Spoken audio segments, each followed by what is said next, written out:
Hey everyone, and welcome to the 26th episode of the Liam McCollum Show. Today I'll be talking to Charlene Sleeper, a missing and murdered Indigenous peoples activist out of Billings, Montana. But first, before we get into the interview, I just wanted to correct a mistake I made in the previous interview. I kept referring to the electors within particular states within the Electoral College as the electorate, and that is definitely wrong. So I just wanted to correct that and shout out my high school civics teacher, Mr. Deming, for pointing that out. Totally corrected me. He's a great man and definitely influenced a lot of my beliefs. We've had a lot of intellectual conversations over the last couple of years, and I just want to shout him out and also give credit to him for catching that. I'm going to have to convince him to come onto the show one of these days.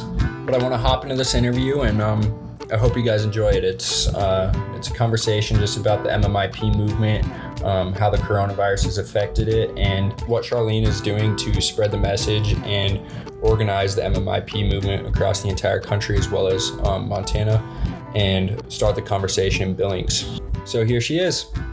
Charlene Sleeper, welcome to the show. Hello, nice to meet you, or nice to see you again. Yeah. I'm nervous. Well, it's nice to talk to you. If you want to just introduce yourself to the audience, that would be great. Hi, my name is Charlene Sleeper. I'm a missing and murdered Indigenous peoples advocate based out of Billings, Montana. I'm enrolled in the Southern Cheyenne Arapaho tribe of Oklahoma. However, I was culturally raised Crow. So I am considered what's Two-Spirit within a number of Indigenous tribes, which is I belong to the LGBT community, and I live and work in Billings. Well, I do want to talk about the MMIP movement and your involvement in it, but something that I wonder about is how the Indigenous community has been affected by COVID-19. COVID-19, it's actually placed a lot of challenges on our existing infrastructure as far as our healthcare system goes. The healthcare system on reservation is run through the Indian Health Services, which is a federally run program similar to Veterans Affairs. Indian Health Services is I want to say just on the same par as Veterans Affairs as far as issues go when it comes to facilitating healthcare services. And so right now, what we've done on a number of reservations in Montana, which I'm incredibly proud of as far as the work goes when it comes to mitigating this crisis right now, or the pandemic right now, is that a lot of them, tribes have initiated their own COVID-19 protocols that are far more restrictive and effective than what we've seen in a lot of communities in Montana off reservation. So I haven't seen one reservation lift any kind of restrictions as far as incoming or outgoing people so far. And so we're not seeing the second wave on reservation. We do have cases on reservation, but it isn't to the severity that you're seeing in other communities. I believe Northern Cheyenne Country, which is one of the tribes that I more primarily focus on, has 3 active cases, but 2 of those are actually only registered to the reservation because the residents themselves are their own personal voter registration, for instance, is located on reservation. However, they're being monitored in Billings, Montana, for instance. So realistically, we only have 1 active case on Northern Cheyenne Reservation. So part of the challenges that we have is that, granted, we see a lot of coverage in terms of medical supplies when it comes to PPE as well as ventilators in the media. However, those particular resources are even more difficult for Indigenous people to get access to on reservations. And so that's why those protocols are remaining in place, is because we have highly limited access to resources at this point. Yeah, and are those because of certain restrictions through the Indian Health Affairs? Yeah, it's basically, and I feel like this is kind of the general consensus in terms of just America as a whole. We were poorly prepared for any kind of pandemic. And that can be seen across the board. And so anything that affects America is disastrously as this particular pandemic has been mitigated, it'll affect Indigenous communities even exponentially so. I see. Well, now to get into the MMIP movement, do you kind of want to just introduce what it is and give some people some information about it if there are any active cases going on right now? And then I think maybe after that, we could get into your 3 initiatives that you've kind of organized. Certainly. The MMIP Crisis is an abbreviation for Missing and Murdered Indigenous Peoples movement. Originally, it started in Canada in regards to the severe situations they have within their country as First Nations people. When it moved down to Montana, it actually aligned with work that was already taking place under a woman her name is Melinda Harris. Melinda Harris's daughter was brutally murdered on reservation in 2013, and she in and of herself took it upon herself to find justice for her daughter. And so that inspired the community to get involved with not only missing persons and murdered persons, but to begin examining kind of their cultural needs when it comes to preventing these situations. Well, it just so happened that it aligned with the MMIW movement moving south into America from Canada, so they overlapped each other. And all of her work has been brushed under the Missing and Murdered Indigenous Women's Movement out of Canada.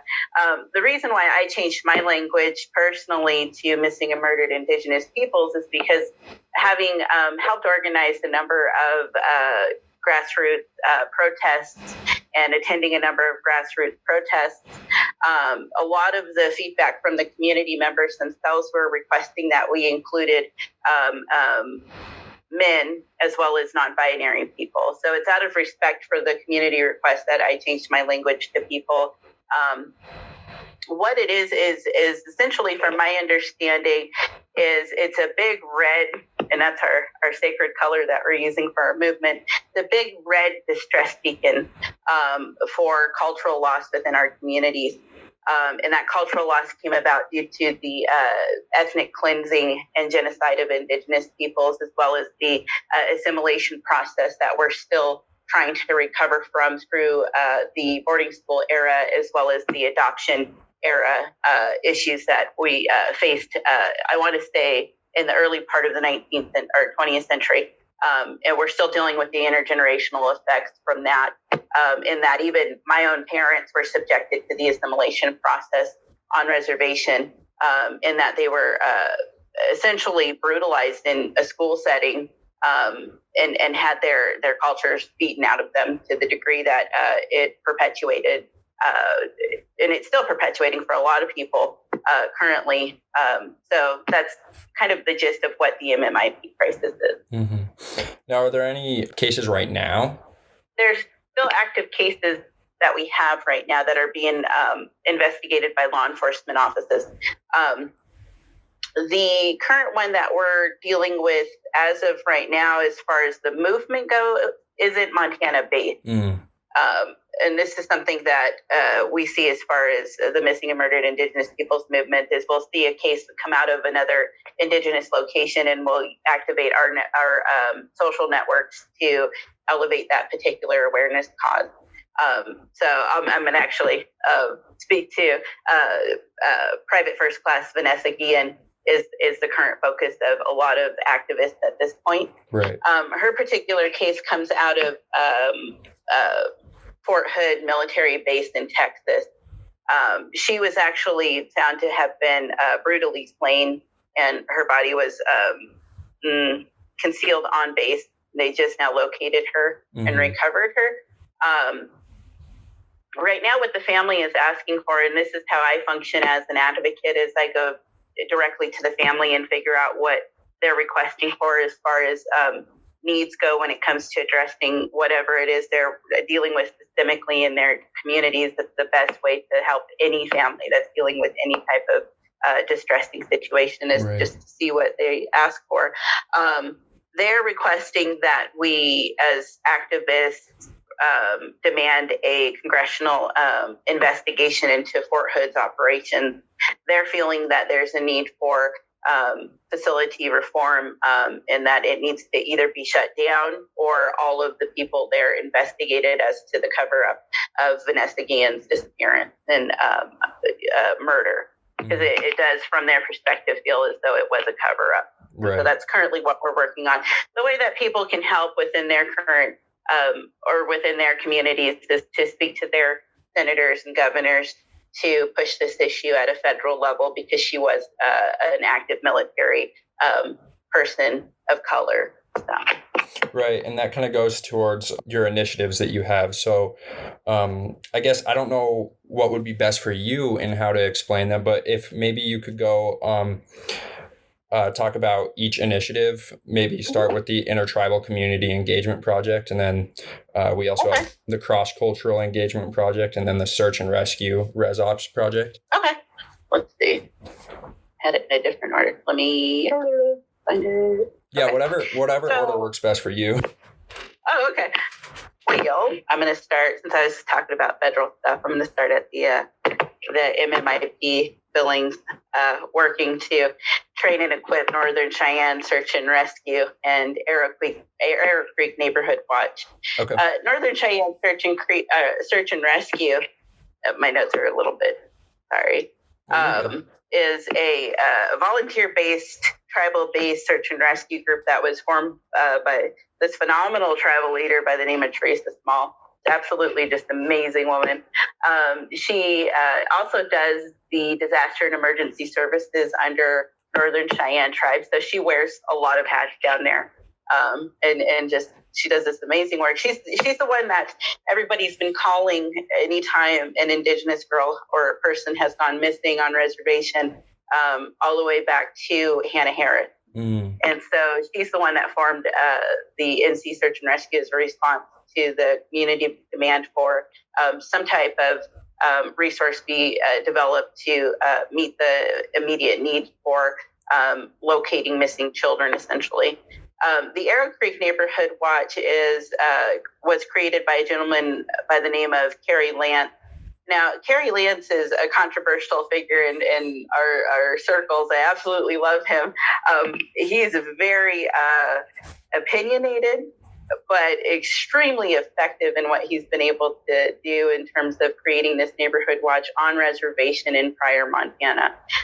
For him to be able to take that up as a community policing effort to address the lack of law enforcement on reservation has been just an amazing undertaking, and the fact that he's been able to manage it since the time that he initiated it has been impressive, because we are dealing with a huge lack of resources on reservation. He did that actually in response to the double homicide that took place a couple of years ago, where two Indigenous people had stopped to pick up a hitchhiker on the side of the road, and ultimately it led to both of them being murdered. And their daughter had escaped. So in response to that, as well as the high rate of crime and the lack of police intervention in Pryor, Montana, he took it upon himself to develop his team out there. So they work collaboratively to assist each other in search and rescue, as well as a number of other things. Just recently, Northern Cheyenne Search and Rescue did a body recovery out in Northern Cheyenne country, and the person, it was just a bad accident that had happened. Mm-hmm. So the initiative for that is that the Montana State Indian Caucus recently revealed that it'll be supporting for a 4-bill package this next state legislative session.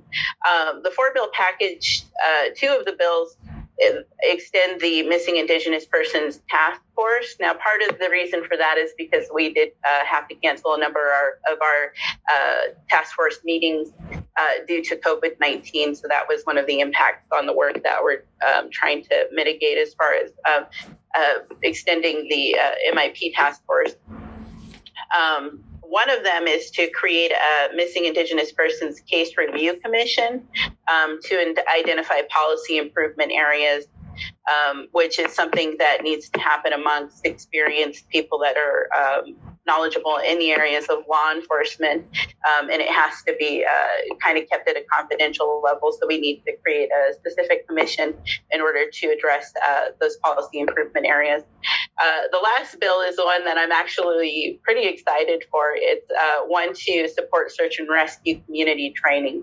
From my understanding last night, it seems to be at the state level, there isn't a lot of lobbying and support for law enforcement across the board, be it community-led initiatives, all the way up to law enforcement, like Billings Police Department. And it's just a lack of community engagement and lobbying for any of these causes. And so that's going to be the area that I'm going to be focusing on as far as getting my two teams out in Northern Cheyenne and Crow Country equipped with proper training, like evidence handling if we happen upon evidence, or proper media relations, or, just basic first aid to the level that we'll need it if we happen upon somebody that's injured or something like that. So that's the first initiative that we're working on. Is a lot. The second one is we're in the development phase for what's called the Elk River Intertribal Center. In short, we're referring to it as ERIC. ERIC looks to address the root causes which lead to not only MMIP cases, but all contributing factors to the crisis, which includes chronic street inebriation, domestic violence, substance abuse, and economic ignorance. And I say that as lightly as I can, but in my experience with Indigenous communities, we don't have a strong economic knowledge when it comes to functioning within a capitalism. And part of that is because we are a socialist type of community, in that we're interconnected in a way where we're highly reliant on one another for resources. We still do the trading and bartering thing. And I think part of that is due to the fact that economics are highly intimidating and very competitive. And so I'm trying to make it more community friendly as far as being able to teach Indigenous communities how to be self-sustaining.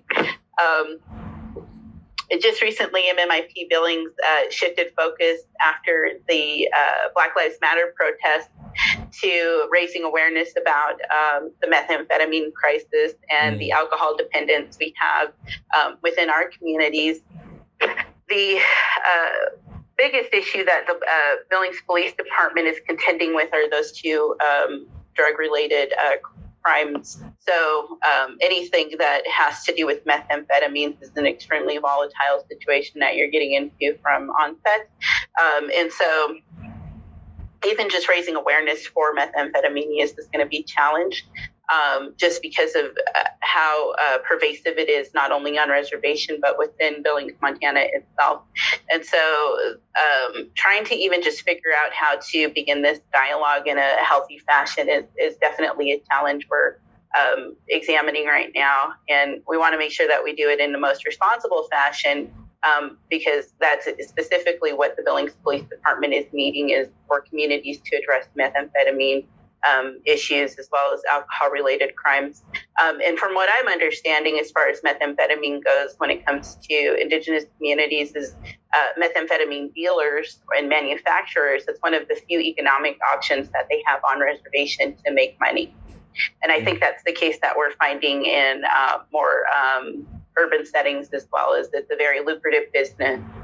And so if I was able to possibly create options for legal entrepreneurship on reservation, that would be of benefit, not only within the realms of building an economic infrastructure, but supporting Indigenous people's knowledge when it comes to economics overall. So that's the second initiative, which is a lot. That's a huge thing too. The third is the fun part. It's a faith-based initiative called the Cross Community Engagement Pilot Project. And it's a pilot project because it's the first one in the state of Montana, and it is under scientific study for its effectiveness. The Cross Community Engagement Project itself is a project put together by Councilman Mike Yakowicz.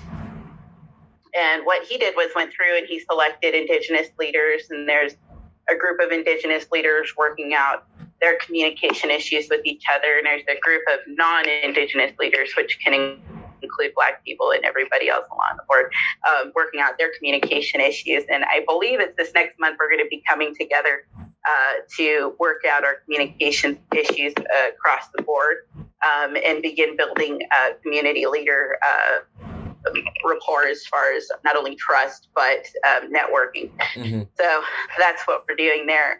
The overall goal for that work, which has always been a goal of my own for my own personal work, is to foster peace and reconciliation by building relationships, also known as bridges. So yeah, that's pretty much what that's doing. I enjoy it because I'm a person of a spiritual faith. And it's really good to know that there's other really strong Indigenous leaders out there willing to step up to the plate of opening up this difficult dialogue. And I'm super excited to meet the other side of the equation because I don't know who they are, but I want to see who he put together, because if it's as exciting as the Indigenous side of the equation, it's going to be a pretty interesting development as far as everything goes. Right. And what I'm thinking they're working towards is, as far as the Global Peace Foundation goes, is reconciling historical animosities, which in our particular region is going to be cowboys versus Indians. So we're going to have to land some pretty big historical wound in order to begin addressing race relations here in our area. Mm-hmm. So, yeah. Yeah, well, those are all... I go on forever about that. Yeah, those are all really great. And you actually brought up some stuff about... that actually brought up some more questions that I didn't have previously. And I was wondering with... You talked about maybe bringing more economics or like education within the reservations. Are there any restrictions on these reservations that don't allow for... Yes. Can you talk a little bit about those? I'm not fully knowledgeable as far as the restrictions go just yet, because that isn't my particular wheelhouse. Let me see. I work more within law enforcement, so economic restrictions, that's something I myself need to be educated on, because right. I'm just as guilty as the rest of my cohorts in social justice, and that I've been lax in that area. Mm-hmm. But I do know that it does have I do know that there's a way to get a bank established on reservation, because the first interstate bank in Billings, Montana, which is an amazing bank. I absolutely adore that bank just because of its community outreach, as well as its philanthropy that it does within Indigenous communities. It did get one established in Lame Deer, Montana. So I want to be able to open up dialogue with First Interstate Bank in order to understand how that was brought to fruition, because I'm imagining it's pretty complex as far as jurisdiction issues go, and be able to duplicate that on all reservations in Montana. So right. They would probably, I don't want to speak for them, they would probably be open to educating Indigenous peoples into some sort of economic knowledge, even at just the basic level, be it financial planning or budgeting, in order to empower us from the way that I understand a lot of their work, kind of the direction that they go. So I'll have to actually get back to you on that question. No problem. But you referenced that you were kind of talking to the Billings PD, and you had a panel with them last night. Do you want to talk about how that went? Yeah, it went amazingly. I was super impressed. I mean, Billings Police Department, Chief St. John is a really approachable human being overall. I'm actually a Citizens Police Academy alumni. I went and took I believe it was an 8-week course to understand how their departments work and the way that their budgets work. Well, no, we didn't go over budget. We went over just their resources. But Chief St. John, he is just excellent at navigating these difficult conversations, because you can imagine in law enforcement, your skin gets pretty thick. Mm-hmm. So he actually had spoke to creating, I believe he called it Chat with the Chief, I want to say, where he's going to be doing, I don't know if it's going to be a podcast format, but some kind of social media format due to COVID-19 issues, in that he wants to start community engaging and building up that community rapport right now. That was actually one of the discussions that we had last night, was how to support Chief St. John in his need to build that community rapport and that community trust in the era of Black Lives Matter. And part of it is that he needs the manpower in order to do it. He just recently lost, I think he said in January, 5 staff positions. He was just recently cut, and this is noted in the Billings Gazette.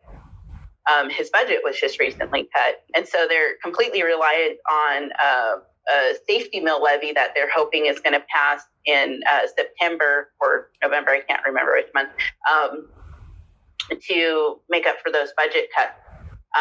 And so he's working right now as of July 1st under the new budget, which has him limited in a lot of community outreach capacities. And for one, I know that a police officer's time is very valuable. So I would like to be able to not only support them in getting better opportunities for training, but to be able to support them in their community outreach capacities to build that rapport across cultures. I mean, if they don't have the manpower to do it, we can't really task them with the accountability if we're not empowering them to be able to even broach the subject, let alone not supporting them when they have budget needs. Mm-hmm. You know, and from the way that it sounds right now is that a number of community leaders in Billings, Montana are supportive of the safety mill levy, and a lot of them are just now being brought into the awareness of the complexity of the issue, because I'm finding, I mean, granted, we deal with our economic ignorance on reservation. It's even prevalent in Billings, Montana, and that a lot of the community isn't engaged with even understanding the budget at a city level, let alone at a state level, even more so at a federal level. And so that was kind of the discussion last night, was how to get people involved with not only understanding the lobbying effect that you can have on your local legislators, on up to federal legislators, but even comprehending the complexity of the maze that is public policy. Mm-hmm. You know, and it has to be a community-led initiative as far as that work goes. And he's running into it within the realms of law enforcement. I know Councilwoman Penny Ronning is running into it within the realms of city council. And I believe his last name is Upham, Upham, and I believe he's the superintendent of schools here in Billings, Montana. He was there as well. He's running into it within the realms of public schooling. And so what we're seeing right now is the unfortunate phenomenon that there's a huge lack of community engagement in terms of addressing Indigenous people's communities issues, but everything across the board when it comes to understanding the fiscal impact of not having enough of the budget to address cross-cultural exchange or community engagement. And so, I mean, granted, there's a grander national dialogue happening right now in terms of police brutality, which I fully acknowledge exists, mm-hmm. And that the Black Lives Matter movement is pushed to the forefront the need to address police brutality, which I do fully support. The local problems within Billings, Montana are more focused on Indigenous to law enforcement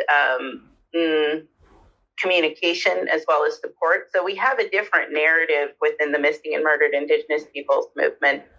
We do support Black Lives Matter in terms of addressing Black urban issues, but we have a whole different type of issue that we're needing to focus on locally, which is healing these relations and understanding how to support one another and how to get the community involved in a way to where they realize that these decisions that we're making at these leadership levels will impact them. It's going to impact their taxes. It's going to impact the crime in their neighborhood.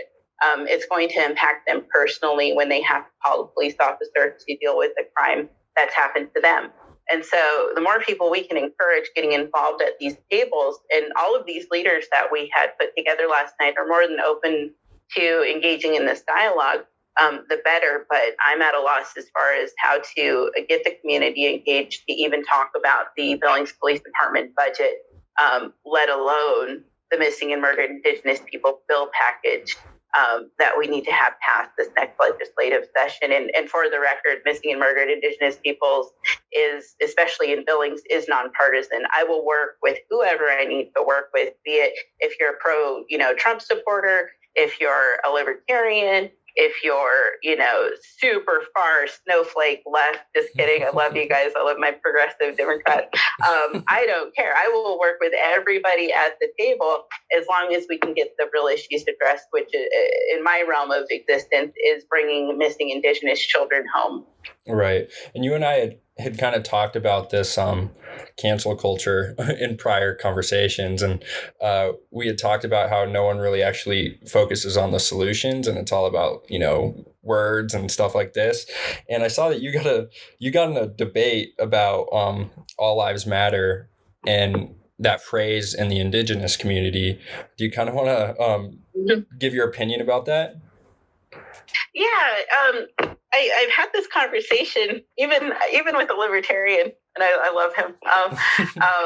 In that, with the All Lives Matter debate in and of itself, I respect it. I respect what they're trying to do in terms of bringing people into awareness and knowledge. However, how it impacts the Indigenous community specifically is that all lives do matter to us. All of the work that I'm doing, it's income-based. And so everything that I accomplish within missing and murdered Indigenous peoples in Billings, Montana, will benefit all people. And that's the realm that I think of, because we do believe that all lives do matter. But the language that we tend to use isn't so much that language. Many of us are of the spiritual belief that life is sacred. And so the way that translates over to English from our sometimes bilingual background is all lives matter. And so that's been one of the greatest debates that I've watched happening online, is that if you tend to not agree with people to use Black Lives Matter specific language, then you do get targeted for not using the proper way to say things, which is it completely derails the overall conversation that we need to be having as a united people here in America overall, because it gets a lot of times it gets pretty violent as far as these conversations are going. And I can completely understand where an individual is coming from when they're saying, hey, we need to be respecting police officers. I completely agree with that. Their lives matter too. And in that's why I'm supporting the Billings Safety Mill Levy, is because they need better resources. And I may tear up here because this is upsetting. We did lose one of our police officers in Billings, Montana, to suicide. And that is upsetting, because I work within a realm that I've lost people to suicide. And when push comes to shove, if I'm a leader and I lose one of mine to something that they were needing a long time ago, and I need all of these people at the table to support their mental health, because they're the ones going out there dealing with these crisis situations, such as really violent levels of domestic violence, of homicide, extremely violent levels of methamphetamine addiction up to homicide. Then me as a citizen, I need to be at those tables helping these police officers understand, helping these police officers get supports in the places that they need it. Be it if they need more manpower, be it if they need more training. I do not care. When push comes to shove, if anybody picks up that phone and calls in a 911 call and is requesting a police officer, well, you need to be at those tables helping them get the resources that they need to respond to those phone calls in the end. And so the fact that we're sitting here derailing our conversations in such a way to where we're completely distracted from the overall issues, and police officers are losing their lives right now because they're so overwrought with the trauma that they witness at a daily basis, then we're being counterproductive to our own cause. And if we're attacking one another as far as just the language we're using online to elevate not only Indigenous police brutality crimes or Black police brutality crimes or white police brutality crimes, because I found some cases where there is instances of white police brutality crimes, then we're not getting to the root causes. And the root causes are what's actually going to need to be addressed in the long term to even begin to come back from the Black Lives Matter riot. Like, that's the healing work that has to happen across the board. So, I mean, we can sit here and debate each other on proper language, or we can sit here at these tables, such as the one that were created last night by community leaders in Billings, Montana, and get to the real work, which is actually economic. Like, in the end, it comes down to economic. And that's where my interest lies. So I don't really have a vested interest in having those debates online as far as proper language usage. And it's unfortunate that so many really brilliant people are discouraged from engaging in community dialogue, because we do have those individuals out there that will go and cancel culture you if you don't say it just the right way. And that's really one of the biggest challenges that I have as far as finding people that are conducive to my work, is that we're not going to agree on everything. Granted, there's probably things I've said in this conversation that not everybody agrees with me on, and that's fine. Let's talk it out like adults. But granted, I'm willing to kind of debate things here and there. We need to be coming to each other on equal ground with mutual respect and love, and hope for our collective future. Because if we can't work together, and if we allowed something as simple as just a phrasing of simple words to derail the overall dialogue, well, then we're not going to get much done. And right now, we have a community of global children that are looking to their adults within their communities for guidance in these very difficult times. And it's time that we start behaving that way, in my opinion. Mm-hmm. Right. And you had said that some tribal leaders are actually being canceled. Tribal leaders? Yeah. Yeah, like there are, if you can imagine this, there are Indigenous tribal leaders who are highly effective in their communities that do these beautiful levels of just engagement and awareness for human trafficking and missing and murdered Indigenous people who are capitalists, that are Trump supporters. They are the first ones to drop their differences and help me find missing children. And that has been the case this whole time. However, they're extremely fearful. I actually just spoke to one. They're extremely fearful of letting their political beliefs be known within our circles, because they're terrified that it's going to affect their business. And I'm like, I completely understand that, because I've seen that it played out. There was an Indigenous woman in New Mexico who came out as a pro-Trump supporter, who's running for, I believe, I should have had this information. I apologize. I believe she's running for state governor or senator or something important like that. Instead of the Indigenous community getting behind her, when she revealed that she was a pro-Trump supporter, she ended up cancel cultured into the ground to a degree which was, in my opinion, rather abusive. So I can completely understand why Indigenous people are in the closet, so to speak, as far as their pro-Trump stances. And it's unfortunate because, I mean, these leaders feel personally attacked when they see this cancel culture take place. And I mean, one of them is a woman, who has done so much for her community with no even acknowledgement sometimes. And it absolutely just breaks her heart, because she knows if she comes out of this political closet, she'll lose her income. And it's like, my advice to her is just stay in that closet until the climate, gets to a degree where we can actually have these discussions without harming one another to the point that we do at this point. Right, exactly. And now to kind of pivot a little bit, I think you may have referenced it. I'm not entirely sure. But there is the new tribal police force on the Crow Reservation. Oh, yeah. Now, is that what you were talking about with the Kenny Lance thing, or is that something different? Oh, Caryland? Yeah, That's Caryland. something different. That's actually a formal tribal police force. Okay. I was super impressed with it. Crow Tribal Chairman AJ Not Afraid revealed, I believe it was June 26th, they did a press release saying that they're currently working under, I believe, a MOU, and I'm not sure exactly all of the knowledge behind that. It's out of my wheelhouse. To what's called 638 contract police services on reservation away from the Bureau of Indian Affairs.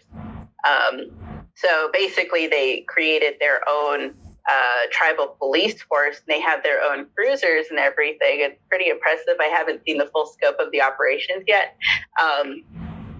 This is an attempt to put tribal police who are community engaged and invest in the community on the ground to begin addressing this enormous amount of issues that we deal with on reservation.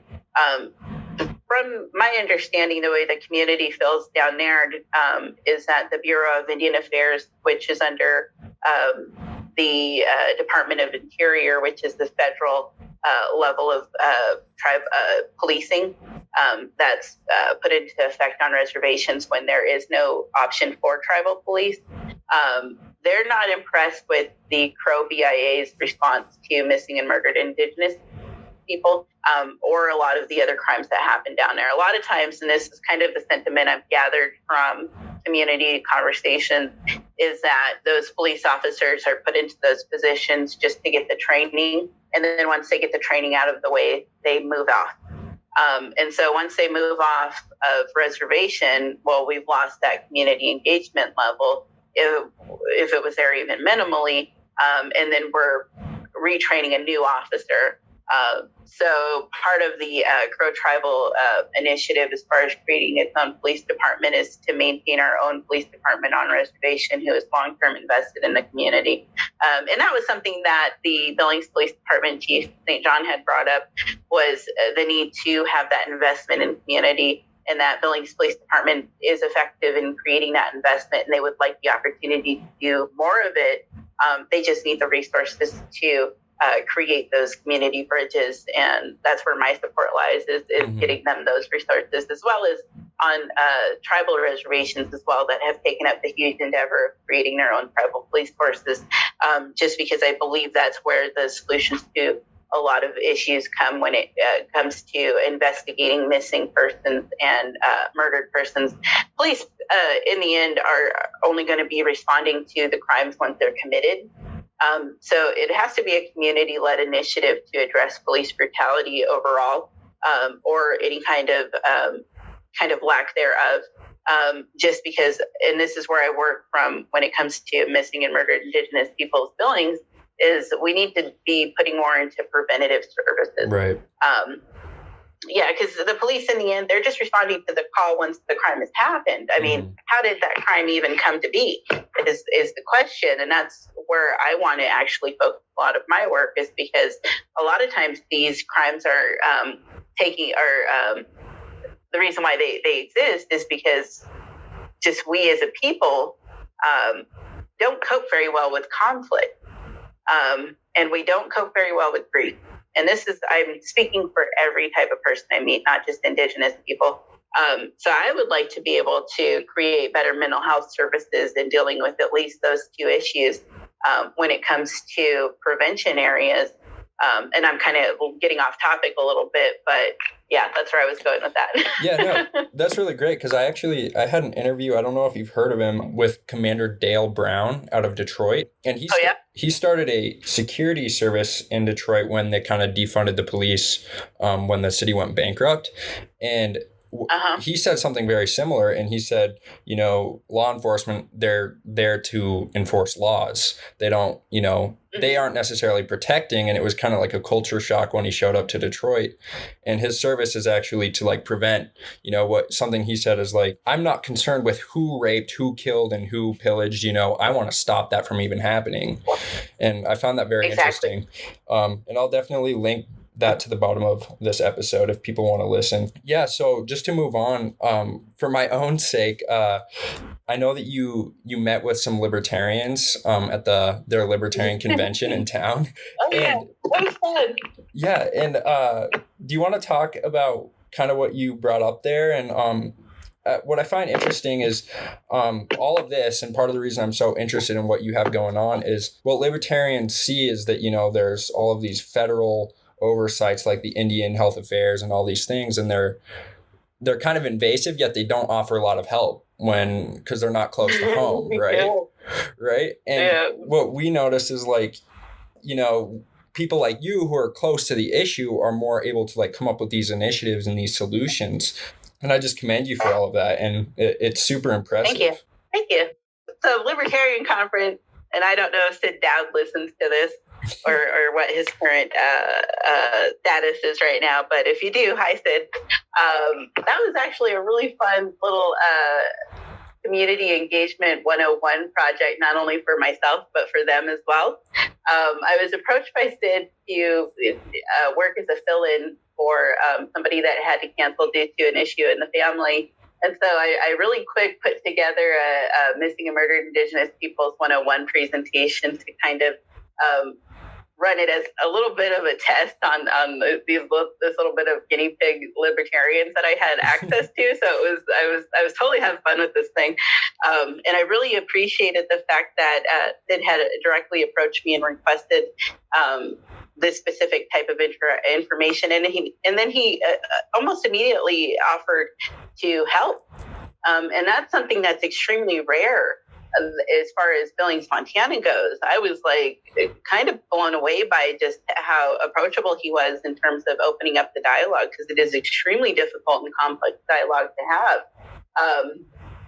And so what I did was I took kind of a 4-panel presentation explaining what MMIP is, a little bit on a possible initiative that we had at that time that's currently on pause, what quote unquote, I'm going to go ahead and use the language, white advocates can help within the realms of their experience.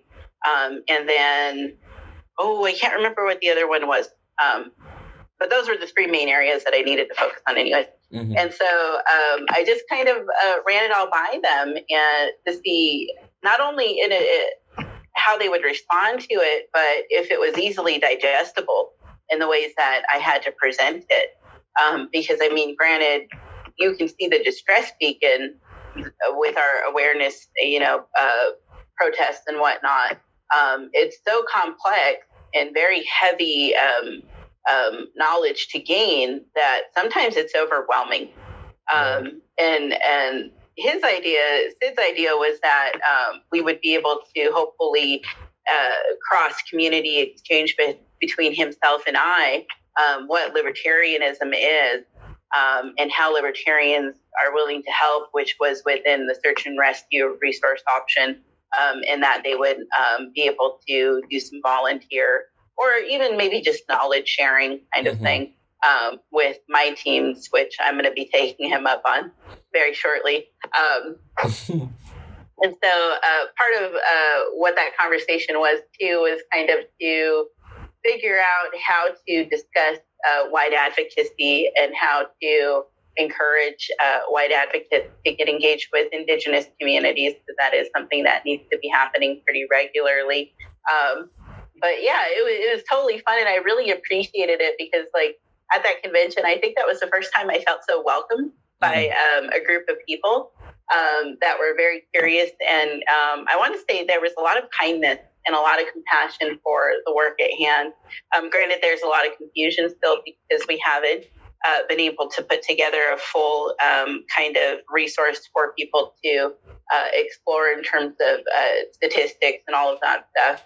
It was interesting to see how willing the Libertarian Party was in even just opening up the dialogue, because that is something that's really rare in Billings, Montana. I'm thinking that if I were to approach the Republicans in Billings, Montana, they may be open to opening up the dialogue, especially if I'm using kind of an economic framework, because they did approach one of my main team members once they found out that they were a Trump supporter, as far as coming to one of the meetings. Right. One of the groups that I'm currently experiencing a little bit of difficulty with in Billings, Montana, is the Democratic Progressive Group. And part of that is we're seeing a lot of infighting right now as far as that circle goes. And for instance, we are seeing the All Lives Matter and Black Lives Matter debate go on, and it's derailing the work that I'm doing, and it's causing a lot of turmoil in terms of friendship conflict. And then we're seeing, I want to say, and I don't know if I'm using the term correctly, we're seeing the far right weaponize the term Karen against Democratic progressives. Right. And using it in a derogatory way towards Democratic progressives. So I understand the concern there.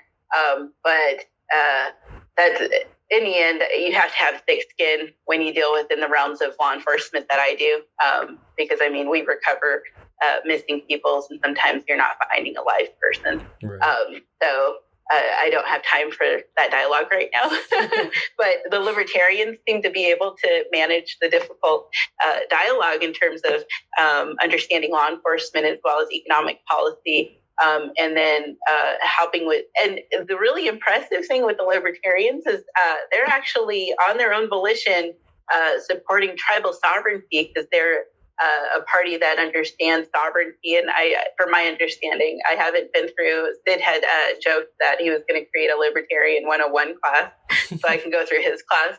I'm not fully in the realm of understanding as far as what the perspective is within the Libertarian Party for sovereignty overall, but they're extremely supportive of our tribal sovereignty, which is a huge issue for us, in that we want to protect our land, and we want to protect our resources and be able to utilize those to the extent that we feel is necessary for them. Right.